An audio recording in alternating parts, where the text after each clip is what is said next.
అందరం కలిసి చదువుకుందాం. ద్వితీయోపదేశ కాండము 33వ అధ్యాయము 26వ వచనాన్ని అందరం కలిసి చదువుకుందాం. ద్వితీయోపదేశ కాండము 33:26. యెషూరును దేవుని పోలిన వాడెవడునూ లేడు. ఆయన నీకు సహాయం చేయుటకు ఆకాశవాహనుడై వచ్చును, మహోన్నతుడై మేఘవాహనుడగును. అలాగే అదే అధ్యాయంలోనే 29వ వచనాన్ని కూడా అందరం కలిసి చదువుకుందాం. 29 ద్వితీయోపదేశ కాండము 33వ అధ్యాయము 29వ వచనం. ఇశ్రాయేలు, నీ భాగ్యం ఎంత గొప్పది! యెహోవా రక్షించిన నిన్ను పోలిన వాడెవడు?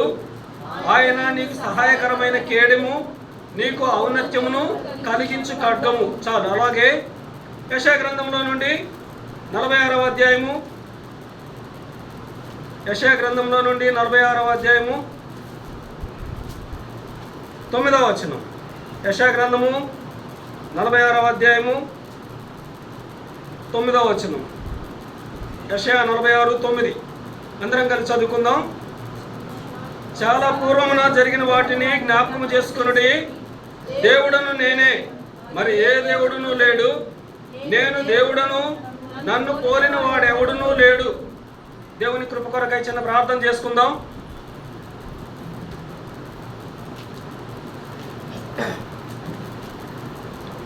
పరమందాసురుడైన నా గొప్ప దేవ, కృపా కనికరము కలిగిన మా తండ్రి, సర్వోన్నతుడా, సర్వశక్తిమంతుడా, సర్వాధికారము కలిగి ఉన్న మా ప్రభువా, సర్వాంతర్యామి అయిన మా దేవ, మీకే మహిమ ఘనత ప్రభావమును చెల్లించుకుంటున్నాం తండ్రి. ఉదయకాలం పరిశుద్ధ దినము, మా ప్రభు దినములో మేము మీ బిడ్డలంగా చేరి మీరు మాకిచ్చినటువంటి నూతన యెరూషలేములో మిమ్మల్ని ఆరాధించట కొరకై మమ్మల్ని మీరు సమకూర్చిన విధానమును బట్టి ప్రభావ మీకు స్తోత్రాలు, వందనాలు చెల్లించుకుంటున్నాను తండ్రి. చదవబడిన వాక్య భాగమును మీరే మాకు ఆశీర్వదించి పంచిపెట్టండి ప్రభా. నేనైతే తెలివి తక్కువ వాడిని, జ్ఞానం లేనటువంటి వాడిని, ఏ మంచితనం లేనటువంటి వాడిని ప్రభా, నిష్ప్రయోజకుని తండ్రి ఒప్పుకుంటున్నాను ప్రభా. ఇక్కడ చేరిన మీ బిడ్డలందరికంటే బలహీనుడిని ఒప్పుకుంటున్నాను, చేతగాని వాడిని ఒప్పుకుంటున్నాను ప్రభా. మీ పరిశుద్ధ పాదాలను ఆశ్రయిస్తున్నాను తండ్రి. మీ శిలువ శక్తిని ఆశ్రయిస్తున్నాను ప్రభా. మీ పునరుత్థాన శక్తి ద్వారా నన్ను జ్ఞాపకం చేసుకోండి తండ్రి. నన్ను సంపూర్ణంగా మీ శిలువ చాటును మరుగుపరచండి. మీ రక్త ప్రోక్షణ క్రిందికి వస్తుంటున్నాను. బాగా కడగండి, పవిత్రపరచండి, పరిశుద్ధపరచండి. మీ పరిశుద్ధాత్మతో నింపి మీ కొరకు ఉపయోగపడే సాధనముగా, మీకు పనికొచ్చే పాత్రగా నన్ను వాడుకోవాల్సిందిగా మీ పాదాల చెప్తా మీకు అప్పగించుకుంటున్నాను తండ్రి. దయగలిగిన మా గొప్ప దేవా, చేరి వచ్చిన మీ బిడ్డలను బట్టి మిమ్మల్ని మరొకసారి స్తుతించుకుంటున్నాను.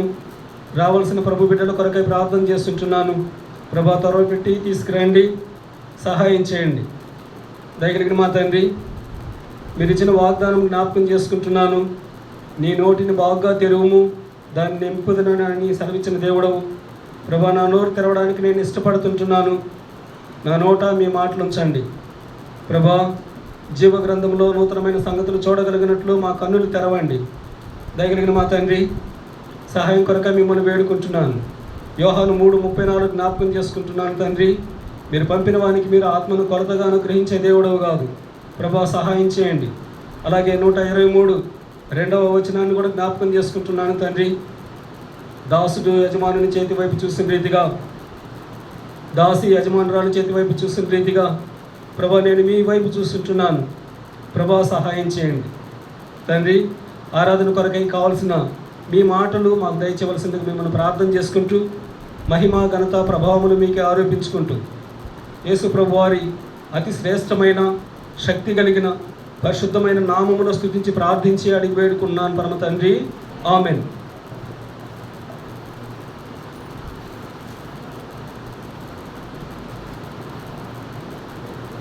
చదవబడిన వాక్య భాగము మరొకసారి చదువుకుందాం.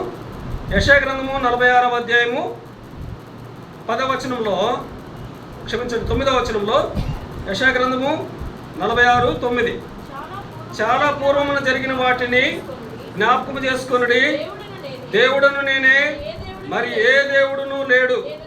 నేను దేవుడను, నన్ను పోలిన వాడెవడునూ లేడు.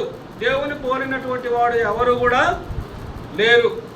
ఇప్పుడు ద్వితీయోపదేశ కాండంలోకి వద్దాం. ద్వితీయోపదేశకాండము 33వ అధ్యాయము 26వ వచనం. 26వ వచనం. యెషూరును దేవుని పోలిన వాడు ఎవడునూ లేడు. చాలు. అలాగే 29వ వచనం. ఇశ్రాయేలు నీ భాగ్యం ఎంత గొప్పది, యెహోవా రక్షించిన నిన్ను పోలిన వాడెవడు. దేవుని గ్రంథంలో నిన్ను పోలిన వాడెవడు అనే మాట దేవునికి మాత్రమే ఇవ్వడం జరిగింది. ఎందుకంటే దేవుని పోలినటువంటి వాడు ఎవ్వడు కూడా లేరు. ఆయనతో పోల్చదగిన వారు ఎవరు లేరు. ఆయన కంటే గొప్పవారు ఎవరు లేరు. ఆయన మాత్రమే దేవుడు. అందుకని ఆయనను మనము ఆరాధించాలి. అదే సమయంలో ప్రేమ కలిగినటువంటి దేవుడు ఆ ఆధిక్యత ఎవరికీ ఇవ్వనని చెప్పాడు కదా. మరి ఎవరైతే రక్షించబడ్డారో రక్షించబడిన విశ్వాసులకు ఇవ్వడం జరిగింది. ఆ మాటే రండి 29వ వచనం. ఇశ్రాయేలు నీ భాగ్యం ఎంత గొప్పది, యెహోవా రక్షించిన నిన్ను పోలిన వాడెవడు. చాలమ్మ. ఇక్కడ దేవుని పోలిన వాడు ఎవడూ లేడు. అలాగే రక్షించబడిన విశ్వాసిని పోలిన వాడెవడు కూడా లేడు. అంటే అంత ఆధిక్యత మన పట్ల దేవుడు మనకు అనుగ్రహించాడు. దేవుని పోలిన వాడు ఎవడూ లేడు. అదే సమయంలో రక్షించబడిన విశ్వాసిని పోలిన వాడు ఎవడు కూడా లేడు. అంటే ఇంతగా మనల్ని ఆయన ప్రేమించాడు అనడానికి రుజువు ఇది. ఇంకా ఏ ఒక్కరికి ఇవ్వలేదు ఈ ఆధిక్యత. ఎక్కడ కూడా రాయబడలేదు, ఎవరికీ రాయబడలేదు. దేవునికి మాత్రమే, అదే సమయంలో దేవుని పిల్లలమైనటువంటి రక్షించబడిన మనకు మాత్రమే ఈ ఆధిక్యత ఇవ్వడం జరిగింది. ఈ మాటలు ద్వితీయోపదేశకాండంలో రాయబడ్డాయి. ద్వితీయోపదేశకాండం అంటే అర్థం ఏంటి? ద్వితీయ, రెండవసారి ఉపదేశము. అంటే రెండవసారి ఉపదేశం చేయబడినటువంటి మాటలు. రెండవసారి ఉపదేశించబడినటువంటి మాటలు ఎలాంటివైతే ఉపదేశిస్తారో రెండోసారి చాలా విలువైనవి అయితేనే ఉపదేశిస్తారు. రెండుసార్లు ఒక పిల్లవాడిని పిలిచి రెండుసార్లు చెప్పామంటే ఆ మాటకి చాలా ఇంపార్టెన్స్ ఉందని. అదే సమయంలో ద్వితీయోపదేశకాండము రాసినటువంటి దైవజనుడు కూడా మోషే గారు. అక్కడ ఉన్నటువంటి 5 కాండాలు మోషే రాశారు. అలాగే ఇంకా శ్రేష్టమైనది ఏంటంటే ఈ 5 కాండాల్లో చివరిది ద్వితీయోపదేశకాండము. అదే సమయంలో ఇంకా శ్రేష్టమైనటువంటి మాటలు ఏంటంటే దైవజనుడు అయినటువంటి మోషే మృతి నొందక మునుపు ఇశ్రాయేలీయులను అంటే 12 గోత్రాల వాళ్ళని పిలిచి ఆశీర్వదించినటువంటి అధ్యాయము. 33వ అధ్యాయంలో మొదటి వచనంలో చూడండి అన్నమాట. ద్వితీయోపదేశకాండము 33వ అధ్యాయం మొదటి వచనం. దైవజనుడైన మోషే మృతి నొందక మునుపు అతడు ఇశ్రాయేలీయులను దీవించిన విధము ఇది. చాలు. ఇక్కడ మృతి నొందక మునుపు చెప్పినటువంటి మాటలు ఇవి ఎంత శ్రేష్టమైనవి అంటే చనిపోయే ముందు చాలా విలువైనటువంటి మాటలు చెప్తారు. అంటే దైవజనుడైనటువంటి మోషే చెప్పిన మాట ఇక్కడ యెషూరునితో పిలిచినప్పుడు దేవుని పోలిన వాడు ఎవడును లేడు. అంటే దేవునితో ఏ ఒక్కరిని పోల్చుకోకూడదు. ఆయన మాత్రమే దేవుడు. అందుకని ఆయనను మనము ఆరాధించాలని తెలియజేశాడు. అదే సమయంలో ఆయన నీకు సహాయం చేయుటకు ఆకాశ వాహనుడు అయి వచ్చును. ఆయన అంటే మన దేవుడు ఎలాంటి వాడంట? సహాయం చేసేవాడు. రండి కీర్తనల గ్రంథం 46వ అధ్యాయం చదవండి. కీర్తనల గ్రంథము 46వ అధ్యాయం మొదటి వచనం. ఆయన సహాయం చేసే దేవుడు. ఆ దేవుడు మనకు ఆశ్రయమును దుర్గమునై ఉన్నాడు. ఆపత్కాలములలో ఆయన నమ్ముకొనదగిన సహాయకుడు. ఎందుకంటే ఆయన సహాయం చేసే దేవుడు. అందుకని ఆయన్ని మనము ఆరాధించాలి. సరే, ఇప్పుడు దేవుని గొప్పదనాన్ని మనం గుర్తు చేసుకుంటూ ఆ మాటల్ని దేవుని సన్నిధిలో ఆరాధించుకుందాం. నిర్గమాకాండము 15వ అధ్యాయము 11వ వచనం. యెహోవా వేల్పులలో నీ వంటి వాడెవడు? పరిశుద్ధతను బట్టి నీవు మహనీయుడవు, స్తుతి కీర్తనలు బట్టి పూజ్యుడవు, అద్భుతములు చేయవాడవు. నీ వంటి వాడెవడు? ఇక్కడ మన ప్రభువు ఎలాంటి వాడు? వేల్పులలో నీ వంటి వాడు ఎవడు లేడు. అంటే నీ వంటి వాడు ఎవడంటే ఇంకెవడు లేరని. అలాగే పరిశుద్ధతను బట్టి నీవు మహనీయుడవు. పరిశుద్ధతలో ఆయనను మించినటువంటి వాళ్ళు ఎవరూ లేరు. ఆయన మాత్రమే పరిశుద్ధుడు. నేను పరిశుద్ధుడనై ఉన్నాను కనుక మీరు కూడా పరిశుద్ధులుగా ఉండమని దేవుని వాక్యం సెలవిస్తుంటుంది. అలాగే స్తుతి కీర్తనలు బట్టి పూజ్యుడవు, అద్భుతములు చేయు వాడవు. మన దేవుడు అద్భుత కార్యములు చేసే దేవుడుగా ఉంటున్నాడు. అందుకని మన దేవుని మనము ఆరాధించాలి. ఏంటి అద్భుతము? రండి, మొదటి దినవృత్తాంతములు 17వ అధ్యాయము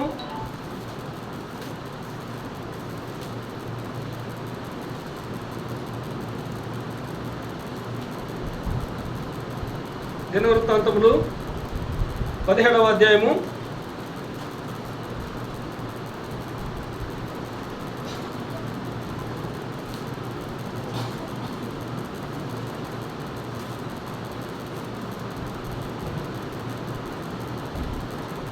20వ వచనం. యెహోవా, మేము మా చెవులతో వినినదంతయు నిజము, నీ వంటి వాడు ఎవడునూ లేడు, నీవు తప్ప మరి ఏ దేవుడును లేడు. ఇక్కడ దావీదు భక్తుడు అంటున్నాడు. అంటే దావీదు భక్తుడు అనుభవపూర్వకంగా చెప్పినటువంటి మాట. యెహోవా, చదువు మమ్మల్ని ఒకసారి. యెహోవా, మేము మా చెవులతో వినినదంతయు నిజము, నీ వంటి వాడు ఎవడునూ లేడు, నీవు తప్ప మరి ఏ దేవుడును లేడు. అంటే ఆయన తప్ప వేరొక దేవుడు ఇంకే ఒక్కరు కూడా లేరు, ఆయన మాత్రమే దేవుడు అని దావీదు భక్తుడు తన అనుభవపూర్వకంగా చెబుతున్నాడు. మరి మనము కూడా మన వ్యక్తిగత జీవితంలో దేవుడు మన విషయంలో కూడా అనేక అద్భుతాలు చేశాడు. అందును బట్టి మన ప్రభువును మనము ఆరాధించవలసినటువంటి వారమై ఉంటున్నాము. అంటే మన ప్రభువు వేల్పులలో నీ వంటి వాడు ఎవడు? పరిశుద్ధతను బట్టి నీవు మహనీయుడవు, స్తుతి కీర్తనలు బట్టి పూజ్యుడవు, అద్భుతములు చేయవాడవు, నీ వంటి వాడెవడు? ఇది కూడా స్తుతి కీర్తన, విమోచన కీర్తన అని కూడా ఈ మాటకి, ఈ కీర్తనకి పేరు. అంటే ఇశ్రాయేలీయులు ఐగుప్తు నుంచి విడిపించబడిన తర్వాత పాడినటువంటి పాట ఇది. సరే, అలాగే కీర్తనల గ్రంథము 35వ అధ్యాయము, కీర్తనల గ్రంథము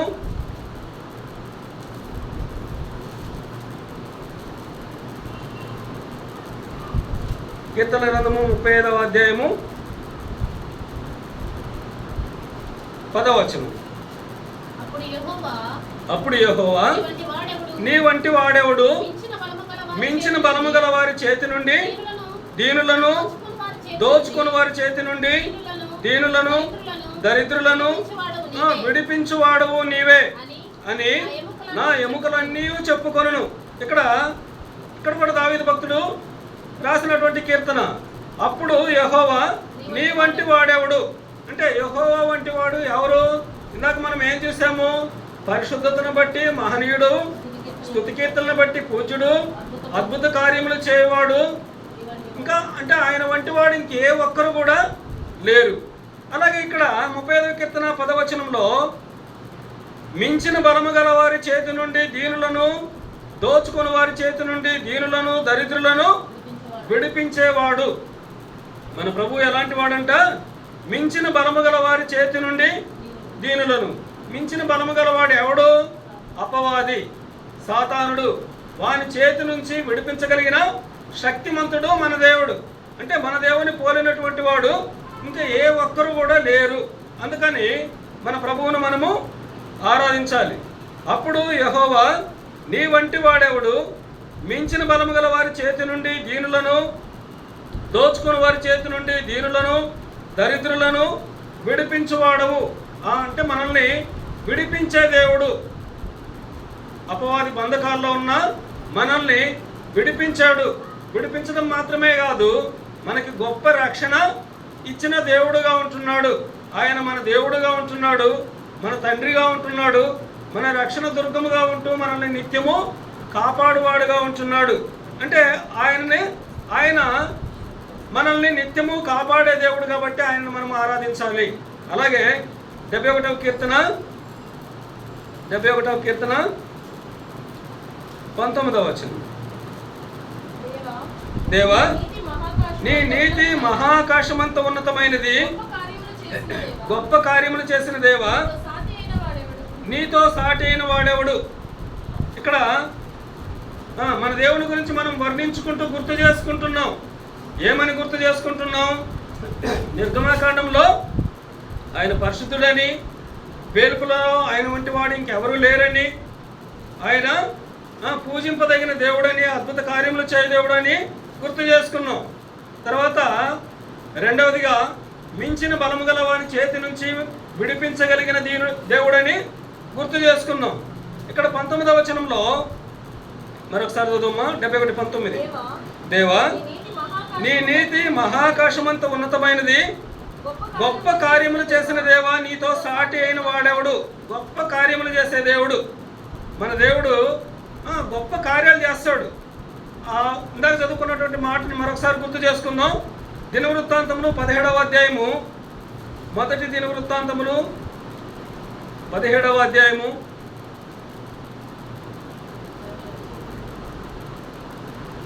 సరే 19 నుంచి కూడా చదువమ్మా. యెహోవా నీ దాసుని నిమిత్తమే నీ చిత్త ప్రకారము ఈ మహాఘనత కలుగునని నీవు తెలియజేసి ఉన్నావు. అతని నిమిత్తమే నీవు ఈ గొప్ప కార్యములు చేసి ఉన్నావు. అంటే దావీదు విషయంలో గొప్ప కార్యం చేశాడు. ఏంటా గొప్ప కార్యము? దావీదు ఎక్కడ ఉండవలసినటువంటి వాడు? గొర్రెల దొడ్లో ఉన్నటువంటి వాడు. గొర్రెల దొడ్లో ఉండాల్సినటువంటి దావీదు అదే సమయంలో తండ్రి అయితే తండ్రి చేత తృణీకరించబడ్డాడు. సమూయేలు వచ్చి నీ కుమారుల్లో ఒకరిని నేను అభిషేకించాలి, దేవుడు నాకు చెప్పాడు అని సమూయేలు వస్తే దావీదుని చూపించలేదు, మిగతా వారిని మాత్రం చూపించడం జరిగింది. అప్పుడు అడుగుతారు, వీళ్ళేనా మీ కుమారులు అంటే, అవునయ్య ఇంకొకడు ఉన్నాడు, వాడు ఆ గొర్రెలు దొరుకుని పోయినాడు అని. అంటే మిగతా 7 మందిని వీళ్ళని చూపించాడు కానీ దావీదును చూపించలేదు. అంటే దావీదు తండ్రి చేత కూడా తృణీకరించబడినటువంటి వాడు, గొర్రెల దొడ్లో ఉన్నటువంటి వాడు. ఇప్పుడు ఎక్కడున్నాడు? ఆయన రాజు అయ్యాడు. 16 వచనం చదవమ్మా, 16 నుంచి. రాజైన దావీదు వచ్చి యెహోవా సన్నిధిని కూర్చుండి ఈలాగు మనవి చేసెను, దేవా యెహోవా నీవు నన్ను ఇంత హెచ్చులోనికి తెచ్చుటకు నేను ఎంతటి వాడను, నా ఇల్లు ఏమాత్రపుది, ఇంతగా నన్ను హెచ్చించావయ్యా, నేను ఎంతటి వాడిని, నా ఇల్లు ఏమాత్రపుది అని దావీదు భక్తుడు కృతజ్ఞతతో ఆరాధిస్తున్నాడు. మరి ప్రభు పిల్లలంగా ఇదే భాగాన్ని మనం అన్వయించుకున్నట్లయితే మనం ఎంతటి వారమే, మనం ఈ స్థలంలో కూర్చోవడానికి యోగ్యులము కాము. అయినా దేవుడు మనల్ని, ఆయన ప్రేమ కలిగినటువంటి దేవుడు కాబట్టి మనల్ని ఈ స్థలంలోనికి తీసుకొచ్చాడు, దేవుని మందిరంలోనికి తీసుకొచ్చాడు. దేవుని మందిరంలో ఆ పరిశుద్ధుడైనటువంటి దేవుణ్ణి ఆరాధించే కృప మనకిచ్చాడు. అందుకని దావీదు ఎలాగో ఆ మాట మరొకసారి చదవండి, 16వ వచనం. రాజైన దావీదు వచ్చి యెహోవా సన్నిధిని కూర్చుండి ఈలాగు మనవి చేసెను, దేవా యెహోవా నీవు నన్ను ఇంత హెచ్చులోనికి తెచ్చుటకు నేను ఎంతటి వాడును, నా ఇల్లు ఏమాత్రపుది అంటే ఇక్కడ 19వ వచనంలో, సరే 17 కూడా చదువమ్మా, 17-18.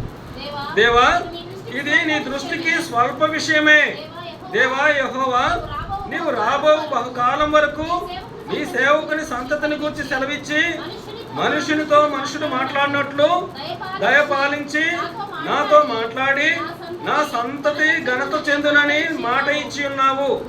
నీ దాసుడు నాకు కలుగుబోవు ఘనతను గూర్చి దావీదును నీ దాసుడనైన నేను నీతో మరి ఏమని మనవి చేసేదను, నీవు నీ దాసుని ఎరుగుదువు. అంటే అందరినీ ఆయన ఎరిగే దేవుడు, దావీదునే కాదు మనల్ని కూడా ఎరిగినటువంటి దేవుడు, మనల్ని ఆయన ఆశీర్వదించినటువంటి దేవుడు.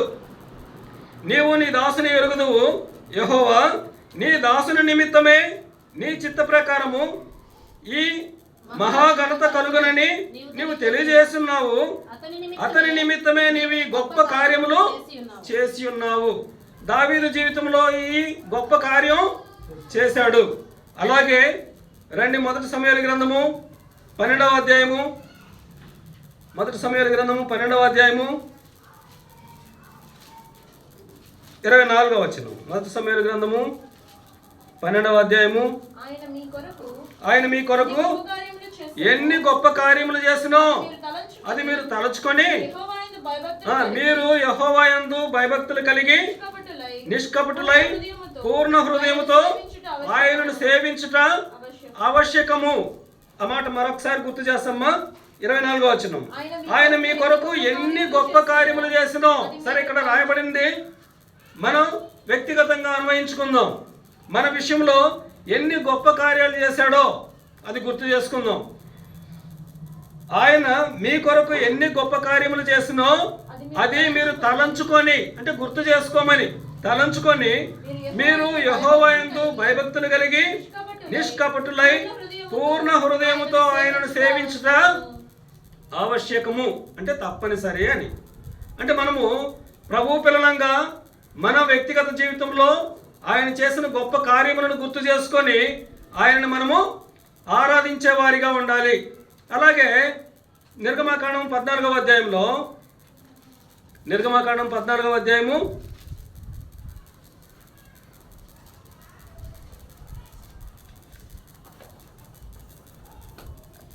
14వ అధ్యాయము 31 చదువు. యెహోవా ఐగుప్తులకు చేసిన గొప్ప కార్యమును ఇశ్రాయేలు చూచిరి గనుక ఆ ప్రజలు యెహోవాకు భయపడి యెహోవా యందును ఆయన సేవకుడైన మోషే యందును నమ్మకం ఉంచిరి. యెహోవా ఐగుప్తీయులకు చేసిన గొప్ప కార్యాలు, అంటే ఐగుప్తీయుల విషయంలో దేవుడు చేసిన కార్యాలని, ఆ గొప్ప కార్యాలను గుర్తు చేసుకోవాలి. మరి మన విషయంలో కూడా ఆయన చేసిన గొప్ప కార్యాలు మనం గుర్తు చేసుకోవాలి. అలాగే మార్క్స్ వార్త 3వ అధ్యాయం 8వ వచనం. మార్క్స్ వార్త 3వ అధ్యాయము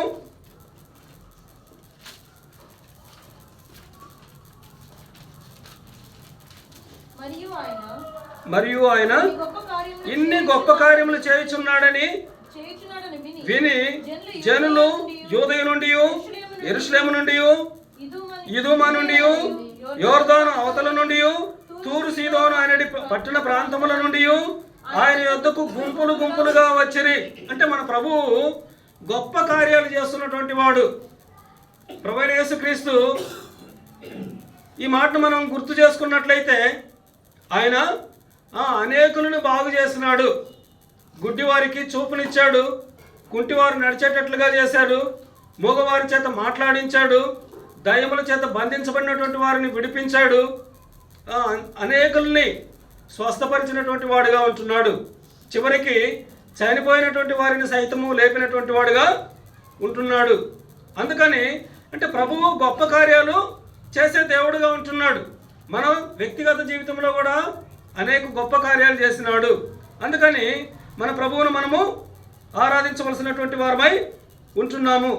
అలాగే కీర్తనల గ్రంథంలోనికి వద్దాం. కీర్తనల గ్రంథము 89వ అధ్యాయము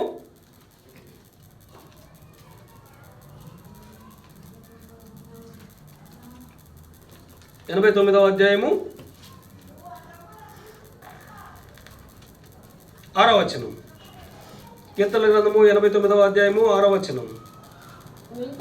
మింటను యెహోవాకు సాటి అయిన వాడెవడు? దైవపుత్రులలో యెహోవా వంటి వాడెవడు? 8వ వచనం కూడా చదువు. యెహోవా సైన్యములకు అధిపతి ఒక దేవా, యెహోవా నీ వంటి బలాఢ్యుడెవడు? చాలు. ఇక్కడ నీ వంటి బలాఢ్యుడెవడు? మన ప్రభువుని ఇంతవరకు మనము మన ప్రభువు లాంటి దేవుడు ఇంక ఏ ఒక్కరు కూడా లేరని గుర్తు చేసుకుంటూ వచ్చాం. ఆయన పరిశుద్ధతను బట్టి మహనీయుడు, స్తుతి కీర్తనను బట్టి పూజ్యుడు, అద్భుత కార్యములు చేయి దేవుడు. అదే సమయంలో ఆయన మించిన బలము గల వాని చేతిలో నుంచి విడిపించిన దేవుడుగా ఉంటున్నాడు. అంతేకాకుండా ఆయన గొప్ప కార్యములు చేయడంలో ఆయన వంటి వాడు ఎవరు కూడా లేరు. ఇక్కడ గమనించినట్లయితే 89వ కీర్తనలో 6వ వచనం, మింటను యెహోవాకు సాటి అయిన వాడెవడు. మింట అంటే పైన, ఆకాశం అంటే పైన యెహోవాకు సాటి అయినటువంటి వాడు ఎవడు లేడు. అక్కడ ప్రశ్నార్థకం కూడా, అంటే దాని అర్థం ఏంటంటే దాని జవాబు ఏమై ఉంటుంది, లేరు అని. మింటను యెహోవాకు సాటి అయిన వాడెవడు, దైవపుత్రులలో యెహోవా వంటి వాడెవడు. యెహోవా 8వ వచనం, యెహోవా సైన్యములకు అధిపతి ఒక దేవ, యెహోవా నీ వంటి బలాఢ్యుడెవడు. అంటే మన దేవుని వంటి బలాఢ్యుడు ఎవరు కూడా లేరు.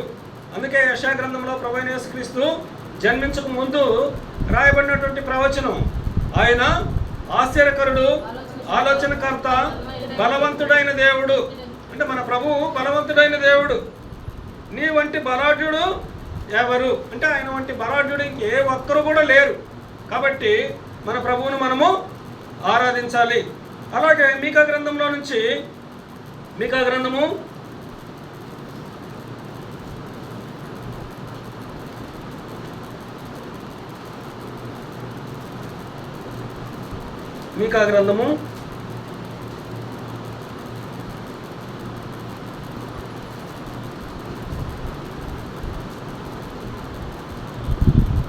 7వ అధ్యాయం 18వ వచనం.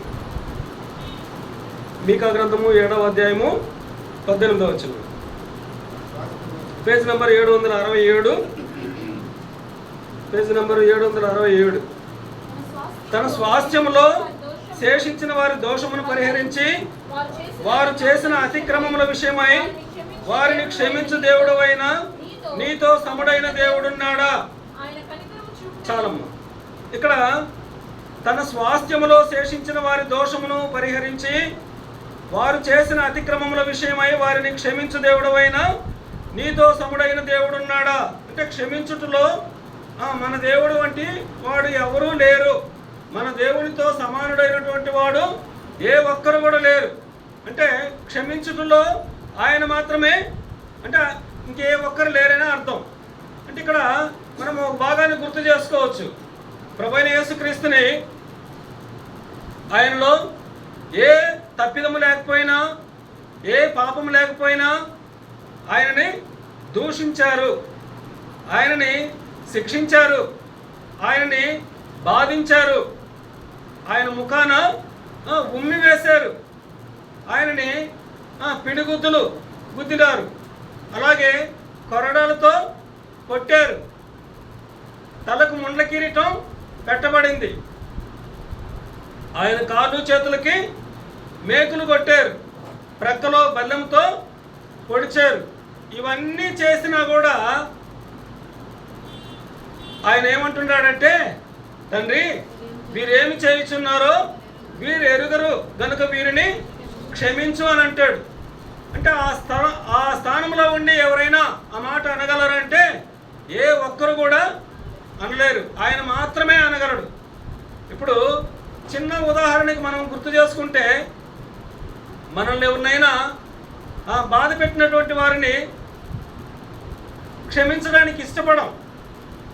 అలాంటిది ఆయన ప్రాణం తీస్తున్నా, ఆయనని గాయపరుస్తున్నా ఆయన ఏమంటాడు, తండ్రి వీరేమి చేయుచున్నారో వీరు ఎరుగరు గనుక వీరిని క్షమించమని చెప్పినటువంటి దేవుడు. అంత క్షమాపణ గుణం కలిగినటువంటి వారే ఏ ఒక్కరు కూడా లేరు. ఆ మాట మరొకసారి చదువుకుందాం. 18వ వచనం. మీకా గ్రంథము, తన స్వాస్థ్యములో శేషించిన వారి దోషమును పరిహరించి వారు చేసిన అతిక్రమముల విషయమై వారిని క్షమించు దేవుడవైన నీతో సముడైన దేవుడున్నాడా. చేసిన అతిక్రమముల విషయమై క్షమించే దేవుడు. మన అతిక్రమాల విషయంలో మనల్ని క్షమించినటువంటి వాడుగా ఉంటున్నాడు.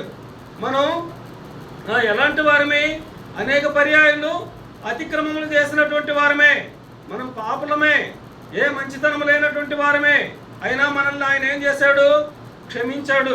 యేసు రక్తము ప్రతి పాపం నుండి మనల్ని కడిగి పవిత్రపరచబడుతుంది. మన పాపం మన నుంచి తూర్పుకు పడవర ఎంత దూరమో అంత దూరపరిచి ఉంటున్నాడు. అంటే మనల్ని క్షమించాడు. అందుకని మనం కృతజ్ఞత కలిగి మన ప్రభువును మనము ఆరాధించవలసినటువంటి వారమై ఉంటున్నాం. అలాగే ఇర్మియా గ్రంథము 10వ అధ్యాయము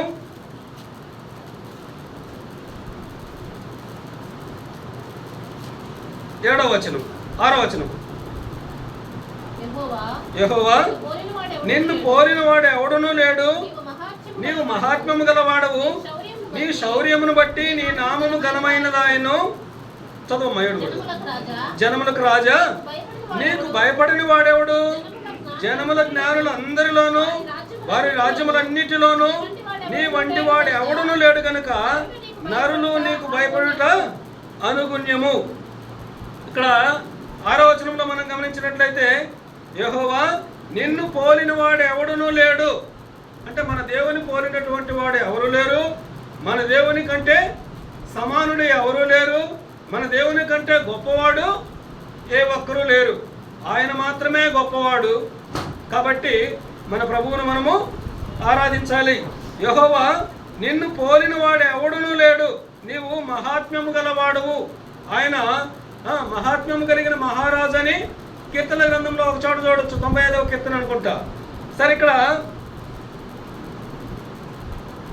మహాత్మ్యము గలవాడవు, నీ శౌర్యమును బట్టి నీ నామము ఘనమైనదాయను. జనములకు రాజా, నీకు భయపడిన వాడెవడు? జనముల జ్ఞానులందరిలోనూ వారి రాజ్యములన్నిటిలోనూ నీ వంటి వాడు ఎవడునూ లేడు అంటే ఆయన వంటి వాడు ఇంక ఏ ఒక్కరూ లేరు. కాబట్టి అవి ఆయన యొక్క గొప్ప లక్షణాలు. కాబట్టి మన ప్రభువును మనము ఆరాధించుకోవాలి. చివరిగా యెషయా గ్రంథము 46వ అధ్యాయము 46వ అధ్యాయం 9వ వచనం. చాలా పూర్వమున జరిగిన వాటిని జ్ఞాపకం చేసుకున్నది. ఇక్కడ మన వ్యక్తిగత జీవితంలో చాలా పూర్వము జరిగిన వాటిని మనం జ్ఞాపకం చేసుకోవాలి. అంటే ఈ రోజుదే కాదు, అంటే గడిచిన మాసంలో ప్రభువు మన పక్షాన ఏం చేశాడో మనం జ్ఞాపకం చేసుకోవాలి. మన విషయంలో, మన కష్టాల్లో, మన బాధల్లో, మన ఇరుకుల్లో, మన ఇబ్బందుల్లో మన ప్రభువు మనకు చాలిన దేవుడుగా ఉంటూ మనకు సహాయం చేసిన విషయాన్ని గుర్తు చేసుకొని ఆయన మనము గణపరచవలసినటువంటి వారమై ఉంటున్నాము.